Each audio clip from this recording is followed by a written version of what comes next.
तमाम कैदियों को डॉक्टर तक रसाई दी जाती है और ये रूल्स के मुताबिक है, लिहाजा इमरान खान बिल्कुल सेहतमंद है। ये हुकूमत का देखें आप रवैया है एक कैदी के साथ। इमरान खान को अडयाला से पिम्स लेकर गए, किसी को पता ना चला। सोशल मीडिया पर मुहिम जो कर रहे हैं कि इमरान खान की जान को खतरा है, इमरान खान को मारने लगे हैं। आज सुहेल अफरीदी अडयाला के बाहर इश्क इमरान में धरना देने आ रहा है, इसका क्या मकसद है? अब कोई चांस नहीं नजर आता कि खान साहब बाहर आए।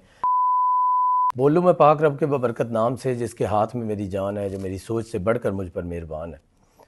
दोस्तों, वफाकी वज़ीर इत्तलात अताउल्लाह तारड़ ने इमरान खान को तिबी मुआयने के लिए इस्लामाबाद के पिम्स हस्पताल ले जाने की तस्दीक कर दी है। अताउल्लाह तारड़ ने कहा है कि गुज़श्ता हफ्ते आँखों के तिबी माहिरीन ने अडयाला में इमरान खान का तिबी मुआयना किया। माहिरीन की सिफारिश पर उन्हें जो है पिम्स हस्पताल ले जाया गया, जहाँ उनकी आँखों का मुआयना किया गया और ये कार्रवाई 20 मिनट तक वहाँ जारी रही है। मतलब जब वो पिम्स में गए हैं, माहिरीन ने वहाँ पर चेक किया पिम्स अडयाला के अंदर, तो अडयाला में उन्होंने कहा कि इनका जो डिटेल चेकअप है वो पिम्स में हो, क्योंकि वहाँ पर बाकी इक्विपमेंट्स है। ज़ाहिर बात है, हस्पताल जितनी जो सहूलियात इक्विपमेंट्स होते हैं वो वहाँ पर जेल के अंदर नहीं होते।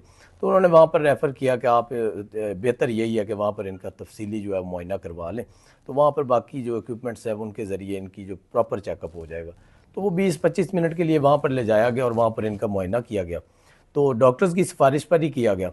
और उन्होंने बताया कि मामूल की तिबी कार्रवाई के बाद इमरान खान को ज़रूरी हदायत के साथ फिर जो है अडयाला वापस से मुंतकिल कर दिया गया। अताउल्लाह तारड़ का कहना था कि दौरान तिबी कार्रवाई वो बिल्कुल मुस्तहकम थे और इमरान खान बिल्कुल सेहतमंद हैं। उन्होंने मज़ीद ये भी कहा है कि तमाम कैदियों को डॉक्टर तक रसाई दी जाती है और ये रूल्स के मुताबिक है, लिहाजा इमरान खान बिल्कुल सेहतमंद है। तो ये हुकूमत का देखें आप रवैया एक कैदी के साथ, जो एक मुजरिम है उसके साथ। अगर ये यहाँ पर जो बकवास करते हैं कि जी वो हुकूमत उसको मार देगी, इस्टेब्लिशमेंट मार देगी, उसके साथ कोई ज़्यादती हो जाएगी, उसको मारने की कोशिश की जा रही, तो ये तमाम दावे जो है वो इनके ख़त्म हो गए हैं और इनको शर्म आनी चाहिए। हुकूमत पर, इस्टेब्लिशमेंट पर, तमाम इदारों पर बकवास करने से पहले सोचना चाहिए। लेकिन बदकिस्मती की बात क्या है कि वो ये है कि पीटीआई अभी भी प्रोपोगंडा करना शुरू हो गई है। इसके बाद भी जब उनको हुकूमत ने ये तस्दीक भी कर दी, उसके बाद भी पीटीआई प्रोपोगंडा करना शुरू हो गई है और पीटीआई ये कह रही है कि जी इमरान खान की जान को खतरा है। अरे भाई, अगर तुम लोगों को वाकई इतनी फ़िक्र होती इमरान खान की, तो पता तो चलता कि हफ्ते को पिम्स लेकर गए हैं। आपको तो ये भी नहीं पता कि वो हफ्ते को पिम्स गया और उसके साथ क्या हुआ है और कितने मिनट वहाँ पर रहा है। तो हर वक्त कौम यूथ अडयाला को सूंघती रहती है, और लेकिन ये पता ना चल सका कि इमरान खान है किधर। अगर तो इनको इश्क इमरान में मुब्तला थे और ये एक हकीकी सच्चा इश्क था, तो इनको पता होना चाहिए था कि इमरान खान गया है और उसके साथ वहाँ पर क्या हुआ है और कितने मिनट रुका है, लेकिन इनको नहीं पता। और इमरान खान को अडयाला से पिम्स लेकर गए, किसी को पता ना चला। तो वो तो खुद आज हुकूमत ने तस्दीक की, वफाकी वज़ीर इत्तलात ने उसकी तस्दीक कर दी, तो पता चला कि जी हुकूमत की जानिब से तस्दीक करने का मकसद भी यही था कि क्या सराइयाँ ना की जाएँ, लेकिन यूथियों ने वही हरकतें करनी शुरू कर दी हैं। तो अब मेरे ख्याल में इनका जो है ना एहतसाब थोड़ा सा और तेज़ होना चाहिए। जो बाहर लौंडे लपाड़े बैठे होते हैं अडयाला के बाहर, या जो ओवरसीज़ में बैठे हैं, तो इनकी जो गिरफ्त है ना वो तेज़ करनी चाहिए। हुकूमत को भी चाहिए, इस्टेब्लिशमेंट के इदारों को भी चाहिए एक पेज पर होकर तो इनका एहतसाब करें। ये आवाम को जो वर्गलाते हैं, आवाम को उकसाते हैं कि वो 8 फरवरी की तैयारी कर रहे हैं कि 8 फरवरी को एक नया 9 मई पार्ट 2 हो। तो सोशल मीडिया पर मुहिम जो ये कर रहे हैं कि इमरान खान की जान को खतरा है, इमरान खान को मारने लगे हैं, इस तरह की बोंगियाँ मार रहे हैं। दरअसल ये इसलिए कर रहे हैं कि ताकि 8 फरवरी की कॉल को कामयाब बना सके, इश्तियाल दिलाकर लोगों को बाहर निकाल सके। लेकिन इसमें जो हकीकत ये है कि इमरान खान को बाहर निकालने के लिए तो शायद लोग निकल आते, लेकिन अब ये जिस तरह की बोंगियाँ मारते हैं, इस तरह से लोग अब बाहर नहीं आएंगे। लोगों को पता चल चुका है कि ये एक रॉन्ग नंबर है और इन्होंने पिछले जो 9 मई के अंदर किया था वो उसी तरह का एक सान्य 8 फरवरी को करने जा रहे हैं।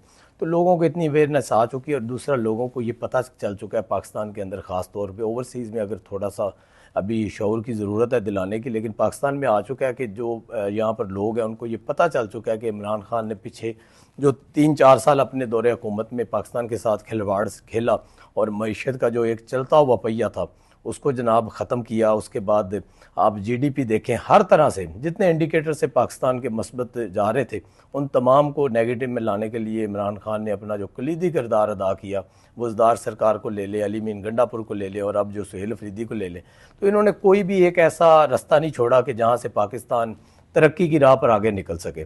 वो तो अल्लाह भला करे, हाफ़िज़ साहब बैठे हैं और उधर से जनाब शहबाज साहब बैठे हैं, तो उन्होंने मिलजुल कर एक पेज पर होकर पूरी दुनिया में अपना लोहा मनवाया, और दूसरे नंबर पे जो है बैन अल मरसूस में जो कामयाबियाँ हासिल हुई, उससे एक दुनिया को मैसेज चला गया कि पाकिस्तान एक जो है बड़ा असर रखने वाला मुल्क है, और उनकी जो आवाम है उनके अंदर भी एक जज्बा है, और उसकी जो जीडीपी है या उसका जो ग्रोथ रेट है, वो हर चीज़ जितने भी इंडिकेटर्स है उसके अंदर पाकिस्तान तरक्की कर सकता है और कर रहा है। तो ये जो अब क़यादत आई है, ये एक बड़ी मुस्बत तरीके से पाकिस्तान को लेकर चलने के लिए तैयारी कर रही है। तो तमाम दुनिया ने पाकिस्तान के ऊपर नज़रें लगा ली। ज़ाहिर बात है, जो पिंड दा चौधरी थोड़े पीछे होएगा, ट्रंप पीछे होएगा, ट्रंप कहेगा कि जनाब मेरे फेवरेट फील्ड मार्शल और मेरे फेवरेट जनाब प्राइम मिनिस्टर पाकिस्तान शहबाज शरीफ, तो जब वो इस तरह की बातें करेगा और इंडिया को आपने जो चने चबाए हैं, तो उसके बाद ज़ाहिर बात है पूरी दुनिया आपकी गिरविदा हो जाएगी। तो पूरी दुनिया इस टाइम पाकिस्तान की तरफ देख रही है और पाकिस्तान के साथ नए नए मुआहदे कर रही है। जो तजारती मुआहदे हो रहे हैं, मुआशी हालात बेहतर करने के लिए हो रहे हैं।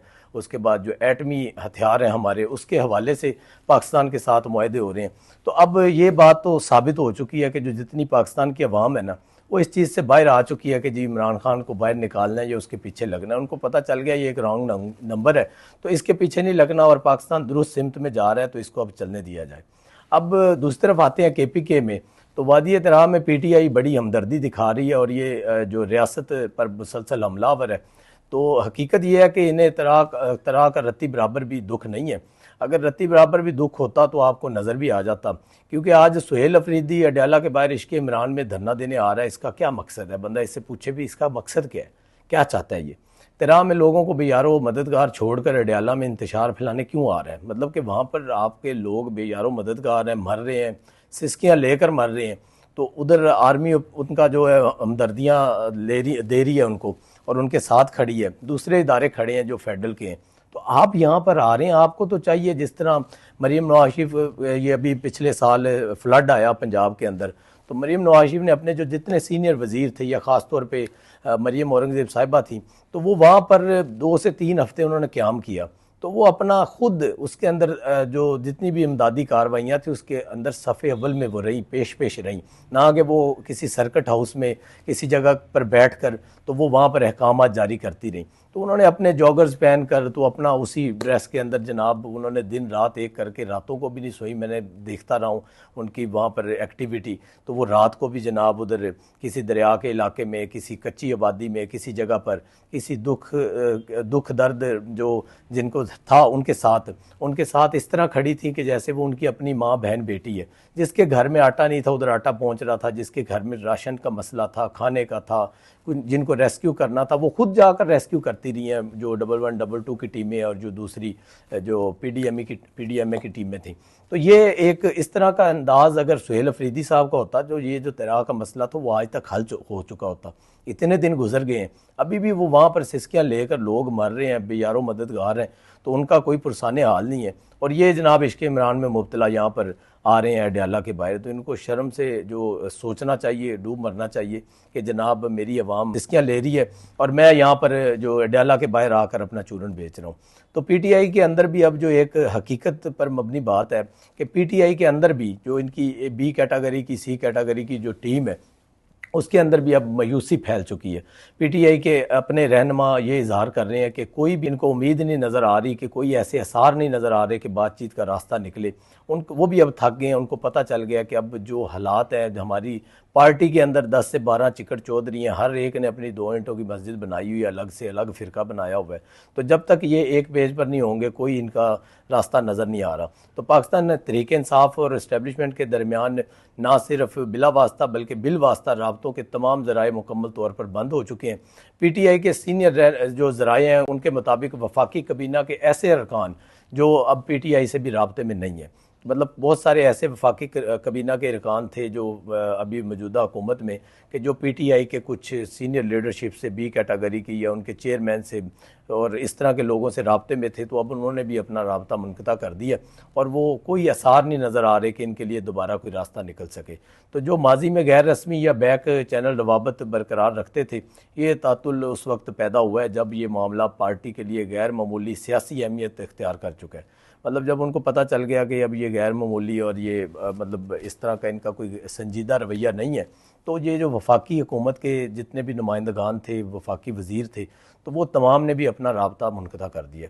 राब्तों के ख़ात्मे की बुनियादी वजह पार्टी की मुसलसल एहतजाजी सियासत और रियासती अदारों के ख़िलाफ़ अवाम को जो है वो बहकाना है। तो इसकी वजह से उन्होंने देखा कि ये जो एक हाथ तो इनका सर पर है, दूसरा हाथ पाँव पर है, तो ये एक तरफ तो अवाम को उकसाते हैं और अवाम को कहते हैं कि जनाब इदारों के ख़िलाफ़ बकवास करें, और अपने जो जितने इनके सोशल मीडिया इन्फ्लुएंसर हैं जो बाहर बैठे हैं, जो पाकिस्तान के अंदर हैं, तो उनको उकसाते हैं कि जी आप हाफिज़ आसिम मनीर जो फील्ड मार्शल है उसके ऊपर बोलें और इदारे के ऊपर बोलें और उसके बाद हुकूमत पे बोलें, तमाम इदारों के ऊपर बोलते हैं। तो जब ये एक तरफ तो वो करते हैं और दूसरी तरफ कहते थे कि हमारे साथ कोई डील हो जाए और हमें बाहर आ जाए खान और हमें कोई हुकूमत में कोई शेयर मिल जाए, तो जब उनको ये पता चला है कि तमाम इदारों को भी और हुकूमत को भी कि ये बाज नहीं आएंगे और इनका एक हाथ सर पे एक पाँव पे है, तो मेरे ख्याल में उसके बाद से ये रवाबत भी ख़त्म हो गए हैं और अब कोई चांस नहीं नज़र आता कि खान साहब बाहर आएँ। खान साहब हूँ ज़रा लंबा अंदर कुपी तान के अंदर ही रहेंगे, तो खान साहब ਨੂੰ चाहिए कि बस ਹੁਣ ਉਹਨਾਂ ਦਾ वक्त ਜਿਹੜਾ अंदर ही गुजरेगा कोई 10-15 साल। अजे फौजी अदालत वाला फैसला आना है तो वो फैसला भी काफ़ी ਤੁਹਾਨੂੰ पता है पेचीदा होएगा, तो ਉਹਦੇ 'ਚ बड़ा डिटेल सज़ा हो के बाहर आना है उन्होंने, तो सज़ा बड़ी लंबी है। तो मेरा नहीं ख्याल कि खान साहब ऐस ਜਿਹੜਾ दौरे हुकूमत नहीं, अगली दौरे हुकूमत भी नहीं, 2035 तक तो मैनू बाहर नज़र नहीं आते। तो जितने भी खान साहब के ਜਿਹੜੇ ਹੈਗੇ ਨੇ लंडे के इन्फ्लुएंसर ने या दूसरे यूट्यूबर बाहर बैठे ने, उन्होंने भी सोचना चाहिए कि अपना रास्ता दूसरा इख्तियार करन ते अपना चूरन किसी होर रस्ते तो बेचना शुरू करन। इत्थे हुण कुछ नहीं मिलना, पाकिस्तान हमेशा जिंदाबाद है तो पाकिस्तान तरक्की कर रहा है, तो हुण लिहाजा मेहरबानी करन पाकिस्तान नूं फलन फुलन देन, जिवें तरक्की चल रही है उन्होंने तरक्की वाल अगे गामजन होण देन ते अपना जिहड़ा ना बकवास बंद करन। तो कल तक के लिए दोस्तों इजाज़त दीजिए, कल फिर मुलाकात होगी। अल्लाह निगहबान।